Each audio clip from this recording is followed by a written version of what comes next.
A while back, we made a video about why disbelief kills fairies, and I'm really proud of it. That video was sentimental, romantic, a tribute to how beautiful humanity's relationship with fantasy is. Which is why a certain book I found during the research for that video didn't make it in. This is a book about fairies, it's a book about your relationship with them, but Peter Pan, this is not. This book is so shocking, so grotesque, so weird. I needed to make a completely separate video about it. So, here we are. This is Lady Cottington's Pressed Fairy book. It is, perhaps, the single strangest take on fairies I have ever seen. It's the brainchild of author Terry Jones, best known as a member of comedy troupe Monty Python, and Brian Froud, the artist behind the creatures of Labyrinth and the Dark Crystal. If you're familiar with either of them, you probably have some idea of what this book is going to be like. The Pressed Fairy book is exactly what it claims to be. It's full of images like this, and this, and this. Watercolor fairies rendered in striking detail, smashed between the pages of a book like bugs on a windshield. And if you think that's weird, and it is, wait until you hear about the story. The book is a dark parody of a hoax known as the Cottingley Fairies. In 1917, a pair of young British girls attempted to convince people that they'd photographed real fairies. The fairies turned out to be paper cutouts, but the hoax did have its believers. Among the most famous was Arthur Conan Doyle, author of Sherlock Holmes. It was a sensation that persisted for decades, even as the girls grew into adulthood. Instead of innocently photographing the fairies, the protagonist of the Pressed Fairy book has a much more physical method of documentation. The book is framed as the journal of the eccentric Lady Angelica Cottington, a fictional character. It's full of her diary entries, her deepest, darkest thoughts, and of course, all the fairies she's smushed between its pages. Stranger still, it's not even the only one. Jones and Froud made 5 books full of pressed fairies. At one point, there were even pressed fairy calendars. There was a demand for this, if you can believe it. What am I supposed to think of this book? I genuinely can't tell. It's irreverent, but there's also a weird amount of depth to it. It leans hard into the extremes of both comedy and tragedy. It's hard to come to an easy conclusion on what this thing even is. I have to share this book with you. Trust me, if you think you know what's in here, you don't. The dozens of dead fairies that are smashed between its pages are just the start.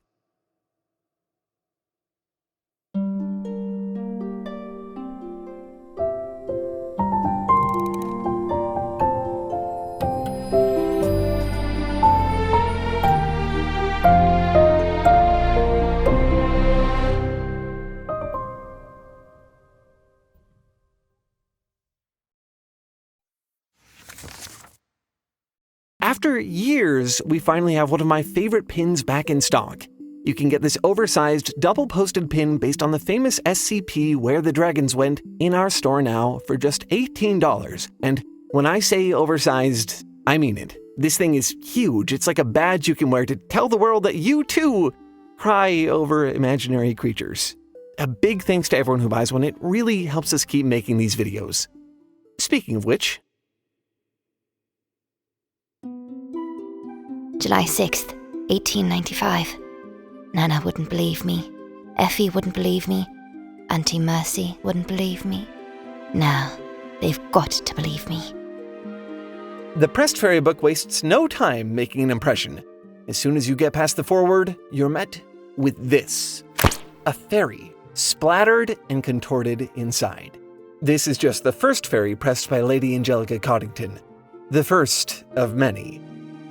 Lady Cottington's obsession with fairies started when she was very young. Her first few fairies appeared in the garden. As they flit around her, she waits for them to land on her open book. Then... Snap! I banged the book shut and I caught the fairy. It is a really beautiful one. I like it best. Angelica is a creative kid. She comes up with stories about her fairies, making up details about their world and the sorts of tricks they like to play. She's got plenty of imagination, but her empathy still has a way to go. A great many fairies came buzzing around me today. They seemed quite excited and kept glaring at me and flying right up my nose. But I still caught one. I am going to call her Florizel. She's a young fairy who was a little bit more daring than the rest. Slowly, patiently, she grows her collection. Once a fairy was too fast and she only caught its legs. She catches this weird goblin thing, its fingers still up its nose. Here's a fairy she calls Mothcatcher, who she blames for making biscuits soggy and cursing farm animals. There's Scamperdans, who steals your stockings and underwear. Mogcracker mixes up the answers on your schoolwork even if you swear you got them all right. This is all very fun to look at, but it's hard to ignore the dissonance as well. All these fairies have names. They have unique and interesting qualities. They were alive. And they all end up pressed in the book. Angelica is far from the ideal Victorian child. If anything, she reminds me of the way children are described in the original Peter Pan. Gay, innocent, and heartless. She doesn't hate the fairies, at least not yet. She believes in fairies. She loves them. She thinks they're beautiful. And because she loves them so much, she wants to keep them. When her aunt tells her that she shouldn't believe in fairies, she says, "You must never say that. Don't you know that every time you say that, a fairy dies?" As if she has a problem with fairies dying. In all seriousness, I get it. Angelica is too young to understand what she's doing. It looks morbid from the outside, but she's not aware of that. She's just a kid. An unsettlingly realistic kid. I caught another fairy today. Perhaps it is the king of the fairies, looking for his daughter, or the queen of the fairies. But I don't care. I like collecting fairies. I am going to collect all the fairies in my book. It's a little horrific to see the fairies pressed in the book. It's also funny in a really dark way. Remember the Cottington fairies photographs? Those were pleasant, palatable. They depicted both girlhood and fairies as sweet and charming. Meanwhile, the pressed fairy book suggests that if a little girl actually saw a fairy in the garden, well, this is how that would end. It's honest. That's where the humor comes from, and the shock value. Angelica doesn't see the situation as humorous or shocking. She doesn't have that perspective yet. She runs around reciting spells and making up stories. Collecting fairies is fun for her. In her mind, it's amazing to see them up close like this, and to be able to catch them.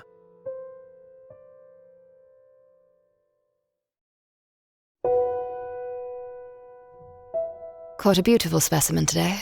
A large, painted fairy that seemed to fly by so slowly. It was almost asking to be pressed. Years pass and Angelica becomes a teenager. The world around her starts to change. When a picture of one of her fairies is published, people laugh at her.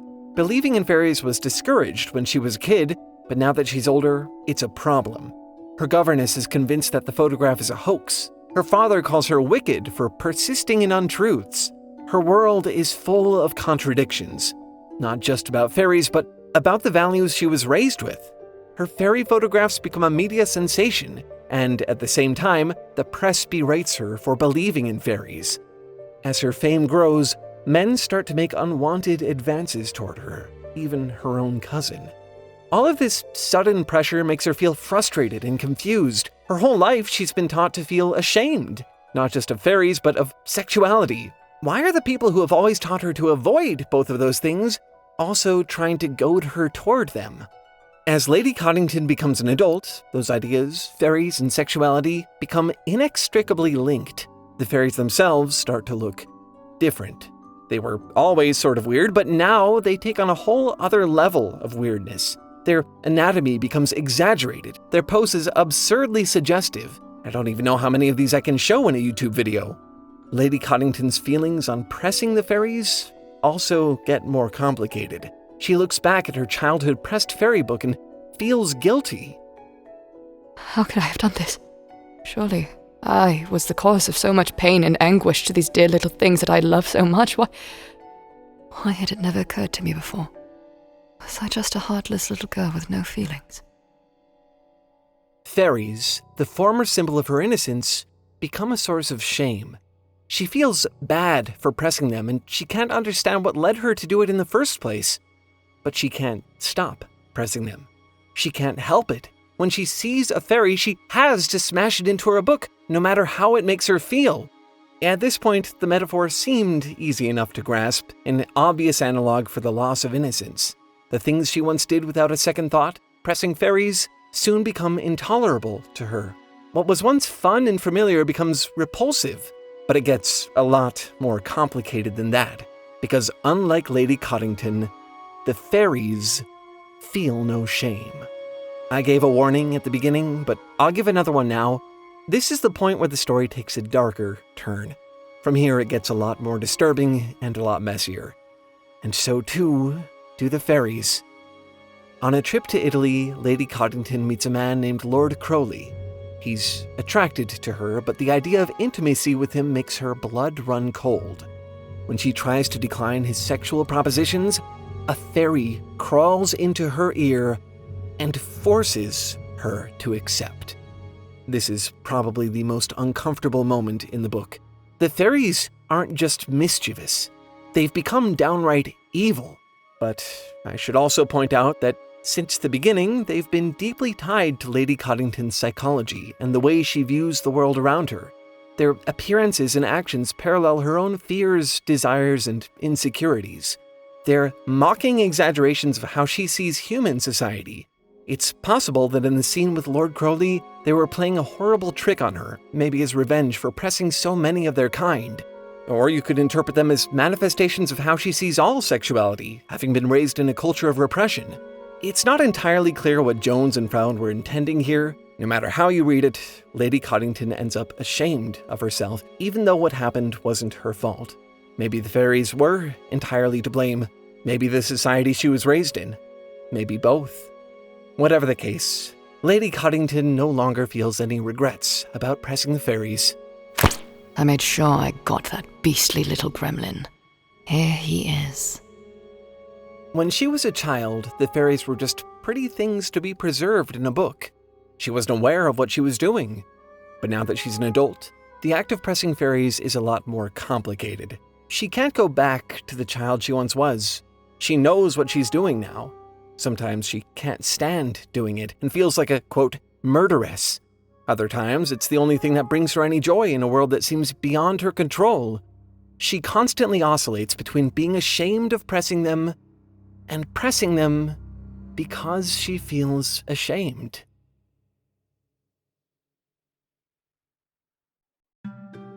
I sometimes pray that an angel will come and chase them all away.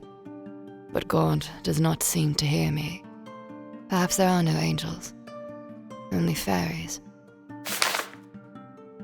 After her traumatic experience in Italy, Lady Cottington moves back to England. Back at home, she finds she likes the English fairies. They offer her a sense of familiarity and comfort. She does something she's never really done before. She talks to them. She learns their names, their habits, and personalities. But that doesn't mean she's done pressing them, even though it brings her a lot of complicated feelings. How can I go on collecting them? And yet, how can I stop? Pressing my fairies has become such a part of my life that I fear were I to stop, my existence would have no more meaning. One day, the fairies invite her to dance with them, and although she knows she'll regret it, she accepts. They dance through the flowers into a fairy ring. Finally, feeling free and released from her shame, she removes her clothes. Then, all of a sudden, a priest arrives on an unexpected visit. She's caught completely off guard. The priest announces that he'd intended to marry her, but is horrified by the sight before him. Lady Cottington's shame returns instantly. Just as she's reclaimed her childhood innocence, lived her dream of dancing with the fairies, it's suddenly corrupted. My fairy tormentors will not let me be. For I realize now they are tormenting me. It is deliberate. I am sure of that.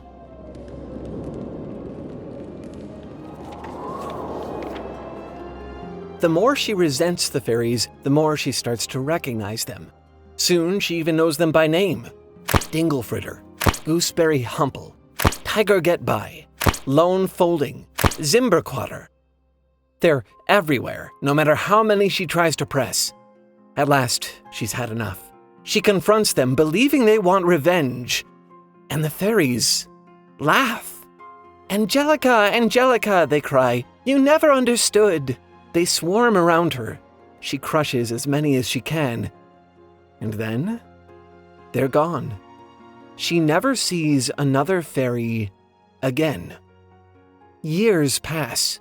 She waits for the fairies, but they don't come back. Despite everything, she misses them. She hopes they'll arrive again, but for the rest of her life, nothing. Not even a goblin.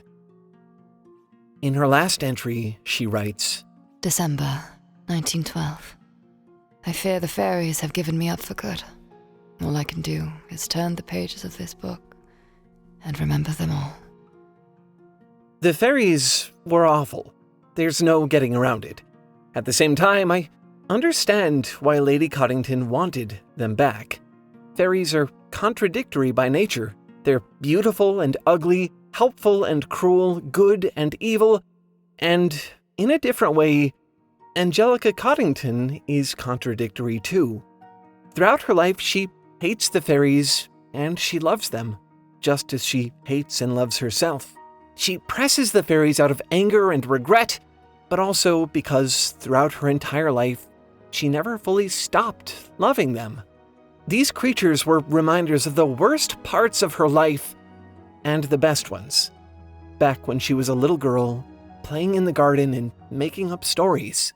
These things all seem to oppose each other, and nonetheless, they coexist within the same person. I think that could be why the fairies said that she never understood. They're all pieces of her shame and guilt, and her nostalgia and wonder. Her belief in magic that she never let go of. Remember, Lady Cottington isn't just killing fairies. She's pressing them, preserving them in her book. And I think that means something. Pressing fairies is a way to preserve her own internal contradictions, all the paradoxical parts of herself, to see all the weird, messy, ever-evolving parts of her imagination carefully and meticulously kept intact over the years. I should probably mention one other thing about this book.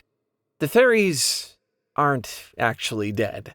In the foreword, there's a note from the Royal Society for the Prevention of Cruelty to Fairies, which says that the fairies like being pressed. They leave psychic impressions in the book and fly away unharmed. They compete to see who can leave the weirdest, most outrageous image behind. Apparently, it's even a sport in the Fairy Olympics. You could take this to be the authors hedging their bets, making sure the subject matter isn't technically too gross on its face, but I think there's something sort of profound here. See, fairies are messy and volatile. In a way, you can preserve them. I think you do it all the time. You can capture your imagination in art and writing, preserving psychic impressions of yourself. Like Lady Cottington, I think it's natural to look back at your own preserved imagination and feel both shame and wonder. Your pressed fairies might be those awkward first drafts in the back of your desk, or the drawings you made years ago and can't stand to look at now. They could be your diary entries full of things you no longer believe. Once you've changed, it's shocking to look back and see that you ever believed those things at all. That this person, preserved in time, used to be you. Maybe, in a way, these things do torture people. Like the fairies, I don't think the human imagination is always kind to you. I'm sure that being able to see the ways in which you've changed can be painful. And yet, Lady Cottington wants to remember the fairies for a reason.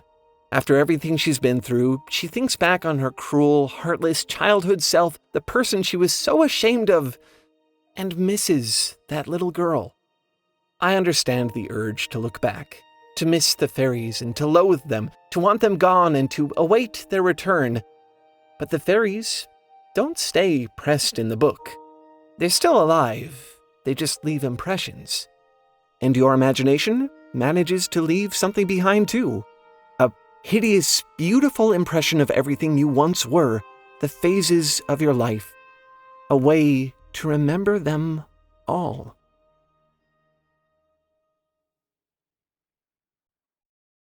Remember how I said I found this book while I was researching for that earlier video about believing in fairies? Well, that sort of thing happens a lot more often than you'd think.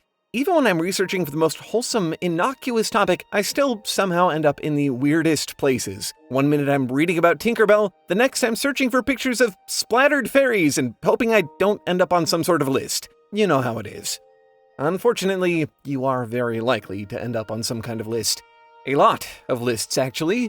A lot of websites and search engines, most of them, I think, gather your data, which really doesn't seem like a good thing if you're hunting around the weird corners of the internet like I so often am. Worse yet, data brokers will record and sell your personal information without your permission. Your address, your phone number, your email, even your license plate numbers. There's no telling what the buyers of this information might want to do with it, and it is alarmingly easy to buy. Even worse, when this information is leaked, which happens all the time, it can be a serious threat to your personal security. Browsing the internet would feel a lot safer if you could erase your information from it, erase your digital footprints, and remove any trace of those fairy corpses from your search history. Incogni is the service we use here at Foundry exactly for this purpose. It helps you use the internet securely by removing your information from people search sites. Once you make an account, you can give Incogni permission to contact those sites and remove your information for you. With an unlimited plan, Incogni also offers custom removals. Just submit the link you want your information removed from, and if eligible, Incogni will wipe your personal information from that site. The plan gives you an unlimited amount of removal requests, so you can prevent your information from appearing anywhere it shouldn't be. It's absurdly easy to set up, and honestly, with our discount, absurdly cheap. Visit incogni.com/TaleFoundry and use code TaleFoundry to get 60% off an annual plan. Link in the description. That was fun. Honestly, refreshing to just kind of tell you about a weird, interesting story. It feels like it's been a while since I did a video that was just that. No big categorical analysis of a trope or a genre or whatever. I think I'd like to do more of this in the future. Actually, I already have another like it planned for the not too distant future, so keep your eyes peeled. If you like this one, there's more like it on the way. Until then, thanks for watching, and keep making stuff up. Bye.